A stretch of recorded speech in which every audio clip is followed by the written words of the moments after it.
ఓం నమః శివాయ నమః. ఓం పరబ్రహ్మ పరమాత్మ నమః. జగత్తుత్తే సతీ పరయా బ్రహ్మ హరి హరాయత్రి గుణాత్మ్యమ సర్వకవతిగామి దర్శ దత్తాత్రేయ నమసంతిని సిద్ధి కురు కురు కురు కురు కురు కురు స్వహ. ప్రజలందరికీ నమస్కారము.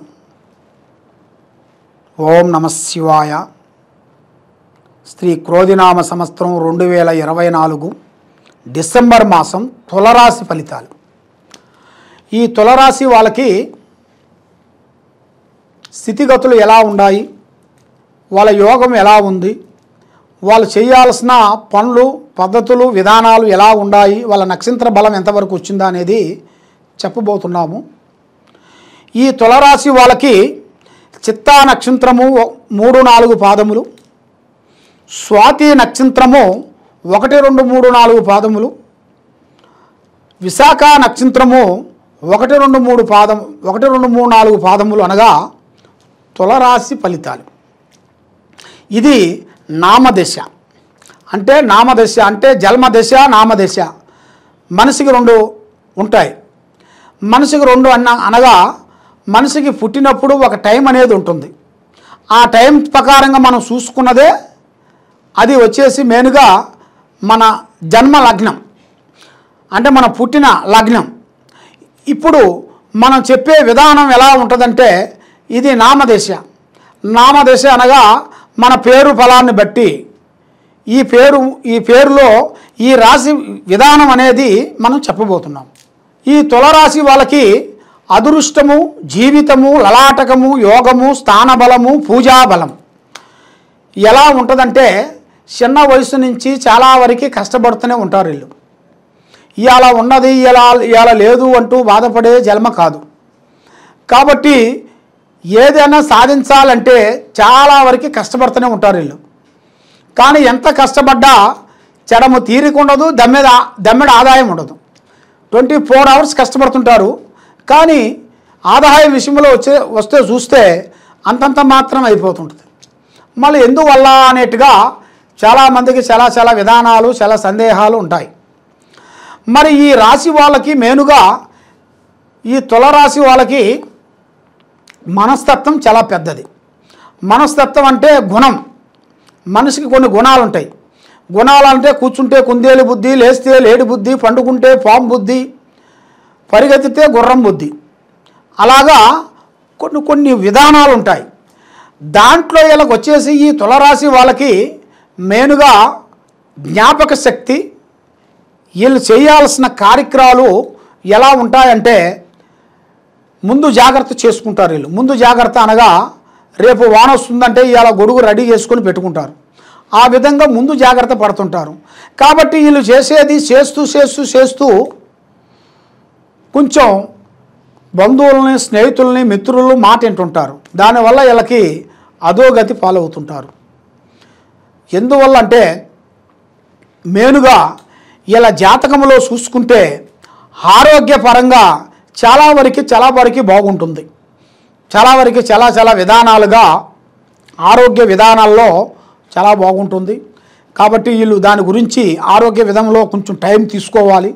టైం తీసుకోకుండా అశ్రద్ధగా కొంచెం పోయినట్టుగైతే కొన్ని ఇబ్బందులు ఎదురే మార్గాలు కొన్ని కనబడుతున్నాయి. మనకి డబ్బులు ఎప్పుడు సంపాదిస్తాం, కానీ ఆరోగ్యం సంపాదించాలంటే చాలా కష్టం. ఆరోగ్యమే మహాభాగ్యం. ఆరోగ్యాన్ని మించింది ఏదీ లేదు.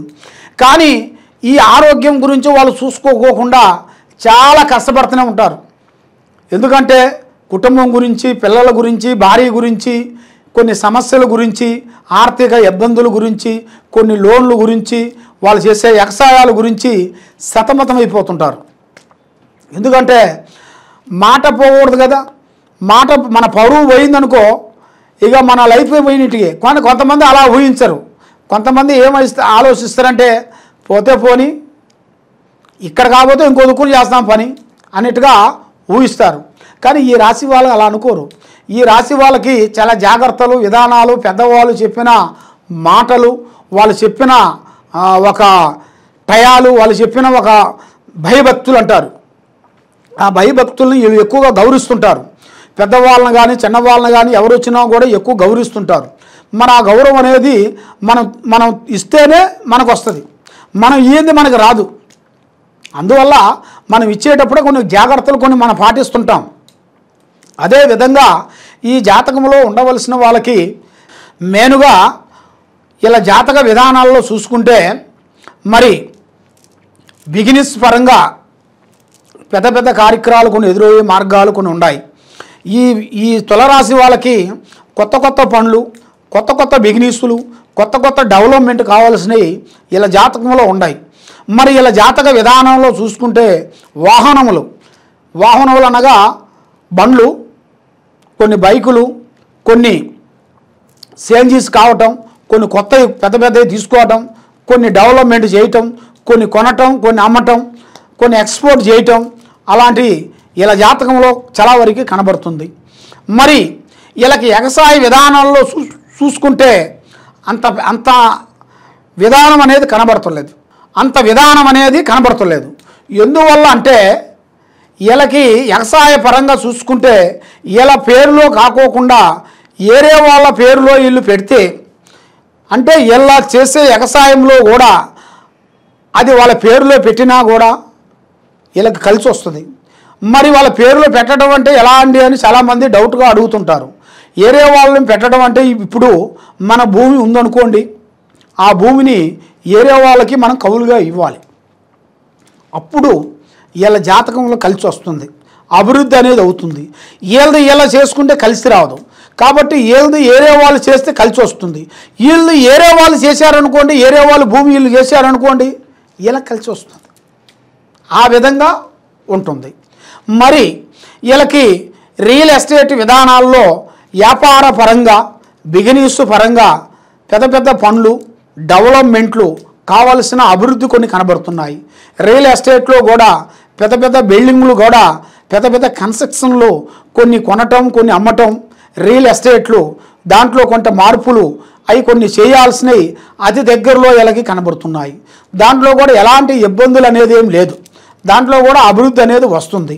మరి ముఖ్యంగా వీళ్ళకి విదేశాల ప్రయాణాలు, దూరదేశ ప్రయాణం ఏది వీళ్ళు చేసే బిజినెస్ పరంగా అయినా కానీ లేకోకుండా వీళ్ళు విదేశాల ప్రయాణం, విదేశాలకి వెళ్ళి అక్కడ వీళ్ళు బిజినెస్ చేయటం కానీ అక్కడ కొన్ని రోజులు సెటిల్మెంట్ అయిపోవటం కానీ ఇలా జాతకంలో మంచి అభివృద్ధి అనేది కావాల్సిన యోగ ప్రాప్తి అనేది కనబడుతుంది.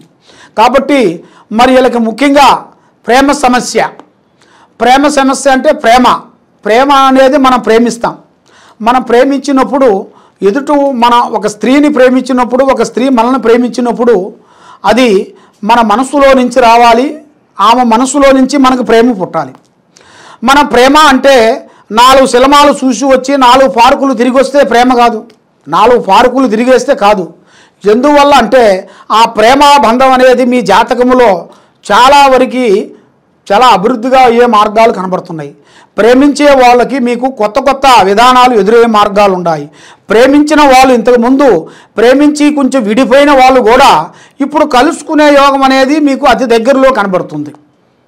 కొత్త యోగం అంటే మీకు ఎన్నో రోజుల నుంచి మీరు అనుకుంటుంటారు కదా, కొన్ని అనుకున్న మీరు ప్రేమించిన వాళ్ళు మీకు దగ్గరే దూరం అయిపోతుంటారు కదా, వాళ్ళు మీకు దగ్గరే యోగం అనేది అతి యోగంలో మీకు దగ్గరే మార్గాలు కనబడుతున్నాయి. కాబట్టి మీరు ముఖ్యంగా ఎన్నో దుక్కుల వెళ్ళి మీరు ఎక్కడెక్కడో ఎన్నో పూజలు చేయించుకొని ఎక్కడెక్కడో ఏమో చేస్తుంటారు. కానీ ఒక్కొక్క టైంలో భగవంతుడి మీద మీకు ఇంట్రెస్ట్ అనేది పోతుంటుంది. ఏమిటి భగవంతుడు, నేను ఇంత కష్టపడుతున్నాను, ఇంతవరకు నాకు ఏమీ లేదు, మరి ఎన్ని దేవుళ్ళు ఉన్నారు, మరి ఇన్ని దేవుళ్ళు, మరి ఏ దేవుడో ఒక దేవుడు మాకు హెల్ప్ చేయొచ్చు కదా అనేది కొంతమంది కొంత విధానాలుగా కొంత మైండ్ ఏమనిపిస్తుంటుంది అంటే వాళ్ళ మైండ్ అసలు దేవుళ్ళే లేరు అని అనుకుంటున్నారు అని మనసులో వచ్చేస్తుంటుంది వాళ్ళకి ఆటోమేటిక్గా. ఎందుకంటే ఈ ఆర్థిక బాధలు సమస్యల వల్ల కుటుంబంలో కొన్ని సమస్యలు ఇబ్బందులతో సతమతం అయిపోతుంటారు. కొంత అప్పు తెచ్చుకొని ఆ అప్పు కట్టలేక ఇబ్బంది పడుతూ తర్వాత ఈఎంఐ కార్డులని తర్వాత బ్యాంకీ నుంచి మనకి క్రెడిట్ కార్డుల ద్వారాగా కానీ కొంత లోన్ తీసుకొని అవి కట్టలేక మానసికంగా ఇబ్బందులు పడుతూ దాంట్లో వాళ్ళకి తెలియకోకుండా అప్పు చేసేస్తుంటారు. వాళ్ళకి తెలియదు, ఈ టయానికి కట్టాలని తెలుసు, కానీ ఆ టయానికి కట్టినప్పుడు అది ఏమవుతుందంటే పెరిగిపోతుంటుంది. అట్లా కొండ మాదిరిగా వడ్డీకి వడ్డీ, వడ్డీకి వడ్డీ, చక్కెర వడ్డీ, భూచక్కెర వడ్డీ ఆ విధంగా పెరిగిపోతూ ఉంటుంది. ఆ పెరిగిపోయినప్పుడు ఇక్కడి నుంచి అక్కడ తెస్తుంటాడు, అక్కడి నుంచి ఇక్కడ పెడుతుంటాడు, ఇక్కడి నుంచి అక్కడ పెడుతుంటాడు. అప్పుడు 4 పక్కలు తిరిగి నక్కముఖం అయిపోయి చల్లబడి సత్తకరిచ్చి కూర్చుంటాడు. అప్పుడు ఏమవుతుందంటే అరే భగవంతుడా ఏమిటిది అన్నట్టుగా వాళ్ళ మైండు అప్సెట్ అయిపోతుంటుంది. దానివల్ల ఎంతోమంది ఆత్మహత్య చేసుకున్న వాళ్ళు ఉన్నారు, ఎంతోమంది ఎన్నో బాధలు పడే వాళ్ళు ఉన్నారు. ఎందువల్ల అంటే మన జీవితం ఒకటే, ఈ మానవ జీవితం మనకిచ్చిన భగవంతుడు ఇచ్చిన ఈ మానవ జన్మ, ఈ కలియుగం అనేది మనకిచ్చిన మానవ జన్మ ఒకటే. అంతేగాని మళ్ళీ ఇంకో జన్మ అనేది ఉండదు మనకి. ఇదే మనకి లాస్ట్ జన్మ. ఈ జన్మలోనే మనం జాగ్రత్త చేసుకోవాలి. మన లైఫ్ గురించి మనం జాగ్రత్త తీసుకోకుండా అశ్రద్ధగా పాటించి చదివేసేసాములే, సంపాదించేసాములే అనుకుంటే మనకి ఇంకా మనకు తెలియని విషయాలు ఎన్నో ఉంటాయి. మనకు తెలిసిన విషయాలు కాకోకుండా మనకు తెలియని విషయాలు ఎన్నో ఉంటాయి. దానివల్ల మనకి అధోగతి పాలయ్యే మార్గాలు కూడా కొన్ని ఉంటాయి. కాబట్టి వీళ్ళు చేస్తూ తిరుగుతూ స్నేహం చేస్తూ బంధుమిత్రులలో టక్కన పడిపోతుంటారు. వీళ్ళు బంధుమిత్రులతో స్నేహితులతో మనవాడే అనుకొని ఉన్న విషయాన్ని, ఉన్న ప్లానింగ్ని మనవాడే అనుకొని టక్కని చెప్పేస్తారు. వీళ్ళు చెప్పిన ఒక్క మాటని వాళ్ళు ఏం చేస్తారంటే వాళ్ళు మనల్ని తక్కువ అంచనా వేసేసి ఆ మాటని వాళ్ళు తీసుకొని, ఇప్పుడు మనం ఒక ఆఫీస్ అయినా కానీ, ఒక ఇల్లు అయినా కానీ, ఒక బంధుమిత్రులైనా కానీ అక్కడ ఏమవుతుందంటే మనం ఒక మాట మనవాడే అనుకోని మనం చెప్పామనుకోండి, ఆ మాటని మన ఇంట్లో వాళ్ళకైతేనూ వేరే బంధుమిత్రులకు చెప్తుంటారు. అదే మనం ఒక ఆఫీసులో ఒక మాట చెప్పామనుకోండి, ఆ మాట ఎత్తపోయి మన బాస్కి వెళ్ళిపోతుంటుంది.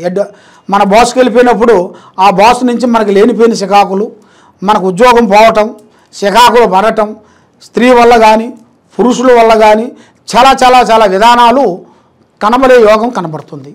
మరి బంధుమిత్రులతో స్నేహితుల వలన ఎవరిని మీరు ఎక్కువగా నమ్మొద్దండి. నమ్మారో మీ పని అధోగతి. కాబట్టి మీరు అతి జాగ్రత్త మీరు తీసుకునేట్టుగైతే మీ జాతకము అతి బాగుంటుంది, మనశ్శాంతి కలుగుతుంది. మీరు చేయాల్సిన పూజా విధానం ఎలా ఉంటుందంటే శ్రీ వెంకటేశ్వర స్వామి, ఆయన మనకి కలియుగ దేవుడు. కాబట్టి మనం పూజించాల్సింది ముఖ్యంగా ఆ కలియుగ దేవుణ్ణి మనం పూజించాలి. ఎందువల్ల అంటే మనకి ఎన్నో దేవుళ్ళు ఉంటాయి, మన కులదేవుళ్ళు ఎన్నో ఉంటాయి. మన కులదేవుళ్ళని మనం పూజించాలి.